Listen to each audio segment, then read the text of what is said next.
Most welcome है आपका हमारे यूट्यूब चैनल पे। दोस्तों आज हम अपने न्यू टॉपिक के बारे में डिस्कस करने वाले हैं। जैसे कि मैंने पिछले वीडियो में आपको बताया कि न्यू वीडियो में हम पढ़ेंगे हमारे संविधान की संरचना के बारे में, संविधान का निर्माण किस प्रकार हुआ उसके बारे में। ओके दोस्तों, तो पिछले टॉपिक में हमने पढ़ा कि संविधान क्या है, संविधान के प्रकार के बारे में पढ़ा। हमने दो प्रकार पढ़े थे, लिखित और अलिखित। उसके साथ साथ ही हमने उसमें पढ़ा कि संविधान की हमें आवश्यकता क्यों है।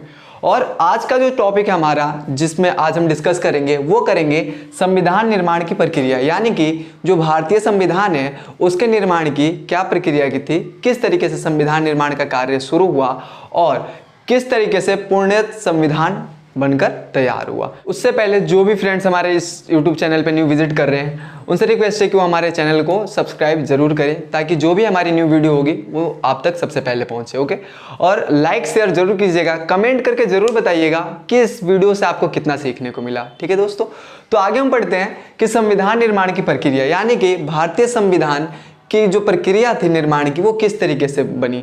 यानी कि हम देखते हैं कि संविधान का कार्य किसी एक व्यक्ति के द्वारा कंप्लीट नहीं किया गया। जो संविधान निर्माण था उसके जो कार्य थे वो एक सभा के द्वारा किया गया, जिसको हम कहते हैं संविधान सभा।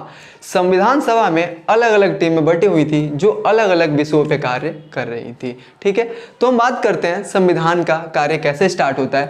सबसे पहले भारतीय संविधान का निर्माण कैबिनेट मिशन योजना के अनुसार हुआ, यानी कि जो भारतीय संविधान का निर्माण है वो कैबिनेट मिशन है उसके अंतर्गत शुरू हुआ। ठीक है, अब कैबिनेट मिशन ये है क्या, हम आपको बताते हैं दोस्तों। तो लेबर पार्टी जो है, यानी कि 2 सितंबर 1945 में लेबर पार्टी की सरकार बनी। लेबर पार्टी की सरकार बनने में जो क्लेमेंट एटली हैं ये सरकार में चुनकर आते हैं और 19 फरवरी 1946 को कैबिनेट मिशन की घोषणा की गई। यानी कि जो कैबिनेट मिशन है जिसके द्वारा संविधान का कार्य शुरू किया गया, उसकी जो संरचना थी कुछ इस प्रकार से थी कि 2 सितंबर 1945 को लेबर पार्टी की सरकार बनती है ब्रिटेन में। ठीक है, और वहां से क्लेमेंट एटली सरकार में चुनकर के आते हैं और 19 फरवरी 1946 को कैबिनेट मिशन की घोषणा की जाती है कि कैबिनेट मिशन बनाया जाएगा। ठीक है, 15 मार्च 1946 को हाउस ऑफ कॉमन्स में स्वाधीनता का प्रयोग किया गया, यानी स्वाधीनता शब्द का प्रयोग किया गया। स्वाधीनता का अर्थ जानते हैं आप लोग, एक तरीके से छुटकारा, निपटारा, आजादी। ठीक है, उसके बाद 24 मार्च, डेट याद रखिएगा, 24 मार्च 1946 को कैबिनेट मिशन भारत आया। ठीक है, जो कैबिनेट मिशन के द्वारा हमारे भारतीय संविधान का कार्य शुरू किया गया वही कैबिनेट मिशन हमारे भारत पहुंचता है कब, 24 मार्च 1946 को। इसको आप नोट भी कर सकते हैं, वीडियोस को पॉज करके आप नोट करते हुए चलिए, ताकि आप बाद में कभी रिवाइज करना चाहें तो इस नोट से आप रिवाइज कर सकते हैं। ठीक है, एग्जाम टाइम में आपको बहुत हेल्प मिलेगी इससे। तो जब भारत आया कैबिनेट मिशन, तो कैबिनेट मिशन के द्वारा क्या बातें कही गई, तो उसमें सबसे पहली बात कही गई सत्ता हस्तांतरण की। यानी कि सत्ता हस्तांतरण का मतलब कि सत्ता का एक हाथ से दूसरे हाथ में जाना, यानी शासन व्यवस्था का एक जगह से दूसरे जगह स्थानांतरण कर देना ही सत्ता हस्तांतरण है। वह संविधान निर्माण, यानी कि कैबिनेट मिशन में बोला गया कि भारतीय संविधान जो है, भारतीय संविधान का निर्माण का जो कार्य है वो शुरू किया जाएगा। ठीक है, उसके बाद फाइनली जब बात यहां तक पहुंच जाती है तो एक संविधान निर्माण का कार्य शुरू हो जाता है और यहीं से एक संविधान सभा का गठन होता है और संविधान सभा मिलकर, संविधान सभा में कुछ सदस्यों का चयन किया जाता है और वो सदस्य मिलकर के एक संविधान बनाने का, यानी कि एक जो लिखित संविधान है वो बनाने का कार्य शुरू करते हैं। तो हम देखते हैं संविधान सभा में कैसे लोगों की संरचना थी, यानी कि किस प्रकार से सदस्य बनावट था और वो कार्य कैसे आगे बढ़ता है। ठीक है, तो हम देखते हैं संविधान सभा की संरचना। संविधान सभा की संरचना में दोस्तों देखते हैं कि जो कुल सदस्य थे, यानी कि जो संविधान के लिए कार्य करने थे, उनकी संख्या थी 389। ये याद रखिएगा कि 389 संविधान सभा यानी संविधान निर्माण के कार्य करने वाले जो सदस्य थे उनकी संख्या कितनी थी, 389। अब ये 389 सदस्य संख्या थी, ये किस प्रकार से थी, इनकी संरचना किस प्रकार से थी ये देख लेते हैं हम। तो 292 जो सदस्य थे वो ब्रिटिश भारत के अधीन जो 11 प्रांत थे वहां से चुने गए थे। यानी कि जो ब्रिटिश भारत था, ब्रिटिश भारत का मतलब है यहाँ पे कि जो ब्रिटिशों के अधीन हमारा भारत था उनके वहां से 292 यानी 292 उनके 11 प्रांत जो थे वहां से चुने गए थे, ठीक है। और दूसरे जो हमारी सदस्य बनावट थी वो 4 प्रतिनिधि, वो चीफ कमिश्नरी के 4 प्रांत, कौन कौन से वो 4 प्रांत थे? दिल्ली, अजमेर, मारवाड़ और बलूचिस्तान। ये 4 प्रांतों से नाम याद रखिएगा।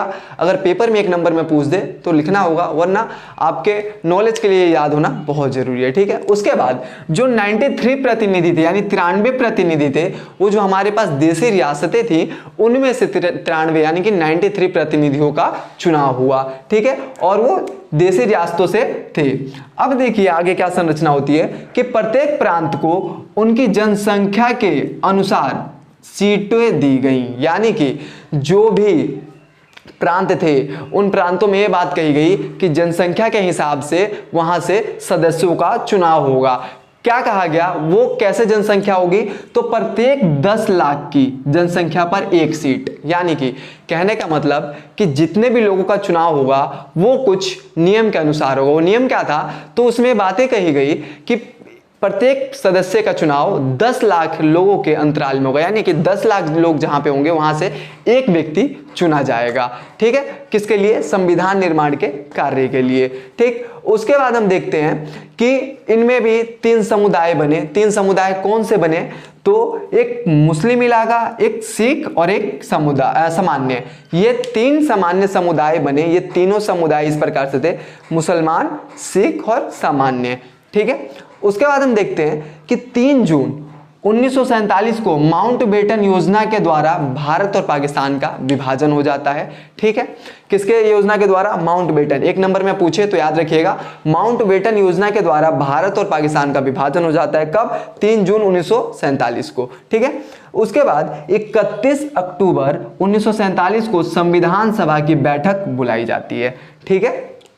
यानी कि जब हमारे भारत का विभाजन हो जाता है माउंटबेटन योजना के द्वारा, तो पहली बैठक इसकी 31 अक्टूबर 1947 को विभाजन के बाद बुलाई जाती है। और उस टाइम जो सदस्यों की संख्या होती है वो होती है 299। कितनी होती है? 299। 299 सदस्यों में से 70 जो प्रतिनिधि होते हैं वो होते हैं हमारे देशी रियासतों से, यानी कि जो हमारे देशी रियासतें थी उनमें से 70 प्रतिनिधि होते हैं और टोटल सदस्यों की संख्या होती है 299, ठीक है।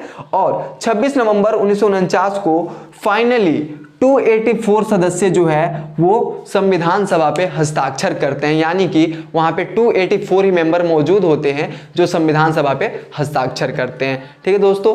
तो 26 नवंबर 1949 को हमारा एक तरीके से संविधान बनकर तैयार हो जाता है, पर इसका जो यानी कि इसको जो हम एक्सेप्ट करते हैं वो कब लागू होता है? 26 जनवरी 1950 को। ये इसलिए क्योंकि कांग्रेस के द्वारा प्रथम स्वाधीनता दिवस 26 जनवरी 1930 से ही मनाई जाती है, इसीलिए 26 जनवरी का जो दिन था वो भारतीय इतिहास के लिए बहुत महत्वपूर्ण माना जा रहा था। तो इसीलिए 26 नवंबर की जगह 26 जनवरी 1950 को हमारा संविधान लागू किया जाता है, ठीक है। और टोटल इस संविधान को बनने में 2 साल 11 महीने 18 दिन का समय लगता है, ठीक है। ये एक पूरी प्रक्रिया होती है हमारे संविधान निर्माण की, जिसमें सदस्यों की संरचना यानी सदस्यों की संख्या कुछ इस प्रकार से होती है। उसमें से कुछ ब्रिटिश प्रांत से यानी कि ब्रिटिश के अधीन जो हमारा भारत था वहां से सदस्य होते हैं, जिसमें मैंने आपको बताया 292 सदस्य होते हैं यानी 292।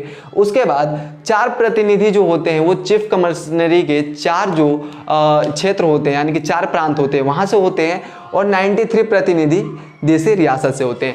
पर जब भारत का विभाजन हो जाता है उसके बाद कुछ इस प्रकार से सदस्यों की संख्या हमारे सामने आती है, यानी कि 299 सदस्य हमारे पास रह जाते हैं और ये सदस्य संविधान निर्माण के लिए कार्य करते हैं, ठीक है। उसके बाद हम देखते हैं कि 26 नवंबर 1949 को 299 सदस्य में से भी 284 ही सदस्य उस टाइम पे मौजूद होते हैं जो संविधान के ऊपर हस्ताक्षर करते हैं, ठीक है। तो फाइनली ये बातें निकल के सामने आती हैं। ये सारी के सारा का सारा स्ट्रक्चर जो है हमारे संविधान सभा का संरचना के ऊपर है कि संविधान का कार्य कैसे स्टार्ट हुआ, कितने सदस्य की संख्या थी वो, ठीक है, और किस तरीके से कंप्लीट हुआ, ठीक है दोस्तों। तो ये था हमारा, एक था संविधान का जो निर्माण था वो किस प्रकार किया गया, और दूसरे जो हमारा टॉपिक था संविधान सभा की संरचना, यानी कि वहाँ के लोगों की जो संरचना थी किस प्रकार से थी। ठीक है, अगली वीडियो में हम देखेंगे कि संविधान के कार्य के लिए कितनी बैठकें बुलाई गई। ठीक है, या अगली वीडियो में हमारे एक और टॉपिक रहेगा जो आपके लिए बहुत इंपॉर्टेंट है, भारतीय संविधान के स्रोत, यानी कि जो हमारा भारतीय संविधान है वो किन किन देशों से लेकर के बनाया गया है। ठीक है, और उसके आगे हम देखेंगे नेपाल के संविधान के बारे में। तो ये कुछ हमारे टॉपिक रहेंगे जो नेक्स्ट वीडियो यानी कि पार्ट 3 में रहेंगे, तो आप उसको जरूर देखिएगा और जाते जाते चैनल को सब्सक्राइब जरूर कीजिएगा ताकि आने वाली जो न्यू वीडियो है आप तक जल्द से जल्द पहुंच पाए या सबसे पहले पहुंचे। ठीक है दोस्तों, थैंक यू।